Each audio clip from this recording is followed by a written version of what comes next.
ఒక ధ్వజస్తంభాన్ని నాటి చిహ్నంగా నాటి పూర్వకాలం ఉండే ఆ సింహనాలు లేదా రాళ్ళు లేదా అవి అనేకమైనవి ఆ గుర్తులు ఆ కార్యాల్లో వారికి లిపి అవి రాయబడుతూ ఉండే.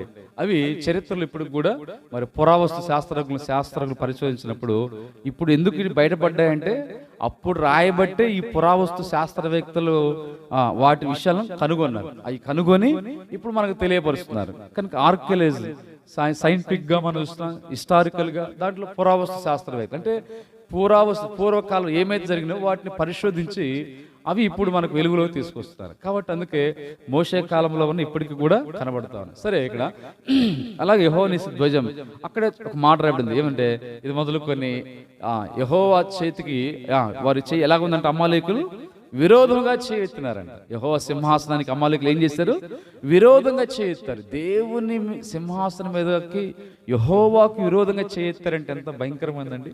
ఒక సందర్భంలో ఒక సామాన్యమైన మనుషుడైన యాజకుడి కొరకు చేయెత్తితేనే ఆ రాజు చెయ్యి ఎండిపోయింది కదండి. ఒక యాజకుడి కొరకు చేయెత్తే, యాజకుడు మనలాంటి మనిషి కదా. అయితే దేవుడు అనంతుడు, దేవుడు దహించు అగ్ని, భయంకరుడైన దేవుడు, మహాదేవుడు. అసలు ఆయన వర్ణించడం అసాధ్యం, ఎవరికి సరిపోదు. బైబిల్లో ఏదో మనం వర్ణించిన బైబిల్ చెప్పినంత కొంతే గాని సంపూర్ణంగా ఎవరు కూడా వర్ణించజాలలేరు. అలాంటి మహాదేవుడు, మహాకాశాలు పడదాలని దేవుడు, ఆ దేవుని సింహాసనానికి చెయ్యి ఏం చేశాడంటే అమాలేకులు విరోధంగా ఎత్తున్నారు.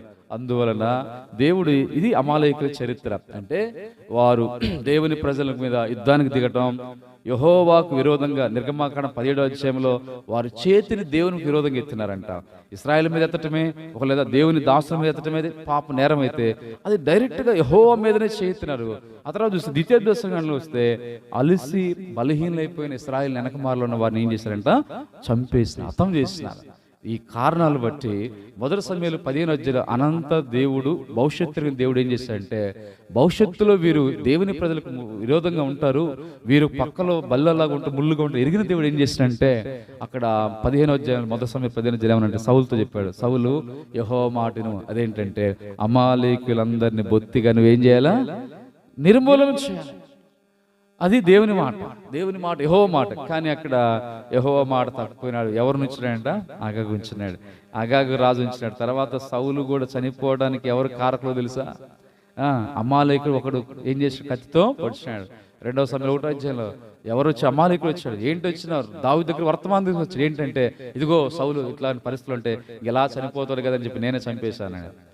ఇదేదో మంచి శుభవార్త ఇచ్చినట్టుగా. అప్పుడు ఏమన్నాడు? నువ్వు దేవుని చేత అభిషేకించబడిన వారిని చంపినావు గనక నీ మాటలు బట్టి నువ్వు ఉత్తరవాదివి, నీవు శిక్షకని చెప్పేసి సైనికుని ఆజ్ఞాపిస్తే అమాలేకుని అక్కడ ఏం చేశారంట? చంపేసిన. చూడండి, అంటే ఇలాగా సౌలు ఏ అమాలేకుని ఉండనిచ్చినాడో ఆ అమాలేకుడే సౌలుని చంపినాడు యుద్ధరంగంలో. అది మనం చూస్తాం. ఇది ఇప్పుడు ఈ అమాలేకులు భవిష్యత్తులో ఎంతో భయంకరమైన పరిస్థితులు ఉంటారని తెలిసి దేవుడు 15వ అధ్యాయంలో దేవుడు ముందుగానే చెప్పాడు. దేవుడు ఏం చెప్పినా అది ఇశ్రాయేలు ప్రజల మేలు కొరకే. అయితే సరే, ఇప్పుడు తర్వాత ఏమైంది? ఇప్పుడు దావీదు కాలంలోకి వచ్చేసరికల్లా ఎవరున్నారంటే ఇక్కడ 30వ అధ్యాయంలో అమాలేకులు ఉన్నారు. దావీదు కాలంలో 30వ అధ్యాయంలో వస్తాం. అంటే అప్పటికి సౌలు 31వ అధ్యాయంలో మరణం అవుతాడు. 30వ అధ్యాయంలో మొదటి సమూయేలు 30వ అధ్యాయంలో ఈ దావీదు కాలంలో అమాలేకీలు వచ్చి సిగ్లగ్ పట్టణం మీదకి వచ్చి వారు ఏం చేసినట్టు పట్టణాన్ని కాల్చి అక్కడ నష్టపరిచారు. సరే, ఇక్కడ దావీదు జీవితంలో ఏంటి? ఆయన ఆ దోషాలు ఒప్పుకుంటూ వచ్చినాడు. లేదా ఇక్కడ ఏమన్నాడు? దావీదు తిరిగి సమస్తమును సంపాదించుకున్నాడు. లేదా